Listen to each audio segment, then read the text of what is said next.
अजित पवारच 4 दिवसांआधी म्हणाले होते, नियतीचं बोलावणं आलं की जावं लागतं। अजित पवार जेव्हा असं म्हणाले तेव्हा पुढच्या 4 दिवसात अजित पवारांचं असं होईल असं कुणाच्या ध्यानीमनीही नसेल। पण काळापुढे कुणाचं काही चालत नाही, हेच खरंय। अजित पवारांचा काल अपघात झाला आणि आज अजित पवार पंचतत्वात विलीन झाले। बारामती ढसाढसा रडली, अवघा महाराष्ट्र हळहळला। सगळे म्हणत होते, असा नेता पुन्हा होणं नाही।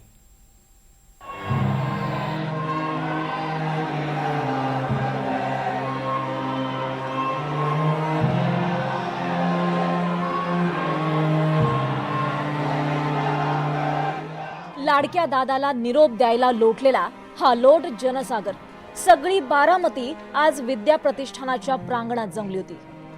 एकाही घरी चूल पेटली नाही। अश्रुपूर्ण डोळ्यांनी दादाला अखेरचा निरोप द्यायला लेकरा बाळांसह माय माऊल्यांसह सगळे बारामतीकर जमले।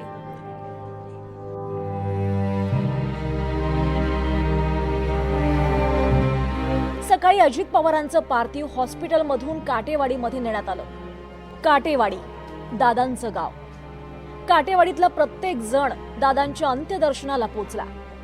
त्याआधी पहाटेच उद्धव ठाकरे आणि रश्मी ठाकरे पवार कुटुंबियांच्या भेटीला पोहोचले। ठाकरेंनी बारामतीतल्या बंगल्यावर पवार कुटुंबियांची भेट घेतली आणि सुनेत्रा पवार, शरद पवार, सुप्रिया सुळे यांचं सांत्वन केलं। तिकडे सकाळपासूनच बारामतीच्या विद्या प्रतिष्ठानात अजित पवारांच्या अंत्यसंस्काराची तयारी सुरू झाली होती। 9:15च्या सुमारालाच शरद पवार विद्या प्रतिष्ठानमध्ये पोहोचले। त्यांच्यासोबत जावई सदानंद सुळे होते। प्रतिभा पवार आणि सुप्रिया सुळे सुद्धा विद्या प्रतिष्ठानाच्या प्रांगणात पोहोचल्या। विविध नेते आणि मान्यवर शरद पवारांच्या भेटीला पोहोचू लागले। इकडे काटेवाडीच्या अजित पवारांच्या निवासस्थानाबाहेर अजित पवारांचं पार्थिव आणण्यात आलं। त्यांच्या पार्थिवावर तिरंगा ठेवण्यात आला आणि सलामी देण्यात आली।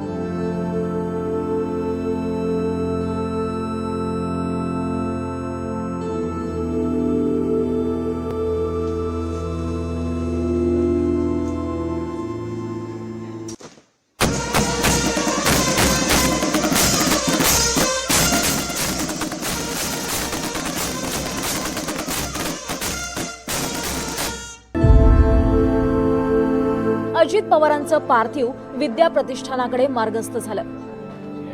अजित पवारांचं पार्थिव फुलांनी सजवलेल्या गाडीत ठेवण्यात आलं। त्या गाडीत अजित पवारांच्या पत्नी सुनेत्रा पवार, मुलं पार्थ आणि जय पवार यांच्यासह पवार कुटुंबियांचे सदस्य होते। अजित पवारांच्या बॉडीगार्ड्सना सुद्धा यावेळी अश्रू अनावर झाले। अजित दादा अमर रहेच्या घोषणात अजित पवारांचं पार्थिव विद्या प्रतिष्ठानाकडे निघालं। खरं तर अजित पवारांची मोठी अंत्ययात्रा निघणार होती, पण बारामतीतली गर्दी पाहता अजित पवारांचं पार्थिव थेट अंत्यसंस्कारासाठी नेण्यात आलं। इकडे राज ठाकरे, पत्नी शर्मिला ठाकरे आणि मनसेच्या इतर नेत्यांसह शरद पवारांच्या भेटीला पोहोचले। शरद पवारांशी सांत्वनाचे 4 शब्द बोलून राज ठाकरे मागे जाऊन बसले। पाठोपाठ रितेश देशमुखांनीही शरद पवारांची भेट घेतली। खरं तर अजित पवारांच्या जिल्हा परिषदेच्या प्रचारासाठी एक ओपन ट्रक तयार करण्यात आला होता, पण दुर्दैवानं तो ट्रक अजित पवारांच्या अंत्यसंस्काराला जाण्यासाठी वापरण्यात आला। अजित पवारांचं पार्थिव विद्या प्रतिष्ठानाच्या प्रांगणात पोहोचलं। अजित पवारांच्या पार्थिवावरचा तिरंगा काढण्यात आला आणि तो जय पवार यांच्या हातात देण्यात आला। पवार कुटुंबियांच्या उपस्थितीत अंत्यविधी सुरू झाले। सुनेत्रा पवार सुद्धा दादांच्या अंत्यसंस्कारासाठी पोहोचल्या। पार्थ पवार आणि जय पवार यांनी अंत्यविधीला सुरुवात केली। अजित पवारांच्या अंत्यसंस्कारासाठी केंद्रीय गृहमंत्री अमित शहा सुद्धा बारामतीत पोहोचले। त्यांच्याबरोबर भाजपचे नवनिर्वाचित राष्ट्रीय अध्यक्ष नितीन नबीनही होते। अमित शहांनी शरद पवारांची भेट घेतली। अमित शहांनी शरद पवारांना नमस्कार केला, त्यांचा हात हातात घेऊन सांत्वन केलं। मुख्यमंत्री देवेंद्र फडणवीस, उपमुख्यमंत्री एकनाथ शिंदे, गोव्याचे मुख्यमंत्रीही दादांच्या अंत्यविधीसाठी पोहोचले। अजित पवारांच्या पार्थिवाला हार घालण्यात आले। त्यानंतर सुप्रिया सुळेंनी सुनेत्रा पवारांना हात धरून आणलं। सुनेत्रा पवारांनी अजित पवारांना गंगाजल अर्पण केलं। सुनेत्रा पवारांनी अजित पवारांच्या पार्थिवाला खाली वाकून नमस्कार केला तेव्हा अख्ख्या बारामतीला हुंदका अनावर झाला। पवार कुटुंबियांनी अजित पवारांचं अखेरचं दर्शन घेतलं. दादांच्या पार्थिवाला नमस्कार केला. अजित पवारांना अखेरचा निरोप द्यायला आलेल्या मान्यवरांनी अजित पवारांना श्रद्धांजली वाहिली. केंद्रीय गृहमंत्री अमित शहा, भाजपचे राष्ट्रीय अध्यक्ष नितीन नबीन, मुख्यमंत्री देवेंद्र फडणवीस, केंद्रीय मंत्री नितीन गडकरी, गोव्याचे मुख्यमंत्री प्रमोद सावंत, उपमुख्यमंत्री एकनाथ शिंदे, चंद्रकांत बावनकुळे, छगन भुजबळ, हसन मुश्रीफ, चंद्रकांत पाटील, केंद्रीय राज्यमंत्री मुरलीधर मोहोळ, खासदार छत्रपती शाहू महाराज, आंध्र प्रदेशचे मुख्यमंत्री चंद्रबाबू नायडू यांचा मुलगा आणि मंत्री नारा लोकेश, केंद्रीय राज्यमंत्री रक्षा खडसे, नीलम गोऱ्हे, पंकजा मुंडे, प्रीतम मुंडे, मंत्री गणेश नाईक, सुशीलकुमार शिंदे, प्रणिती शिंदे, मंत्री आदिती तटकरे, भाजप प्रदेशाध्यक्ष रवींद्र चव्हाण, मंत्री गिरीश महाजन, जयकुमार गोरे आणि इतर नेत्यांनी अजित पवारांना पुष्पांजली अर्पण केली आणि श्रद्धांजली वाहिली.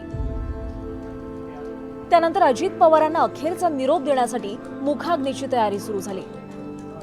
अजित पवारांचा मोठा मुलगा पार्थ पवार आणि धाकटा मुलगा जय पवार यांनी अजित पवारांच्या पार्थिवाला मुखाग्नी दिला. अजित पवारांना मुखाग्नी दिल्यावर अखेरची सलामी देण्यात आली. बंदुकीच्या फैरी झाडण्यात आल्या.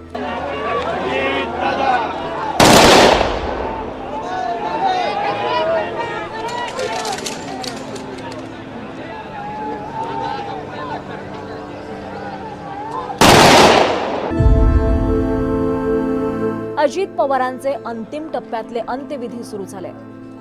अग्नीच्या त्या ज्वाळांमध्ये अजित पवार पंचतत्वात विलीन झाले. अफाट जनसागरानं अश्रुपूर्ण डोळ्यांनी या लोकनेत्याला निरोप दिला. दादांच्या दोन्ही मुलांनी पुढे येऊन बारामतीकरांना नमस्कार केला. बारामतीचा हा दादा कायमचा बारामतीतच विसावला. अजित पवार नावाचं एक धगधगतं झंझावाती वादळ शांत झालं. Bureau report, NDTV Marathi, Mumbai.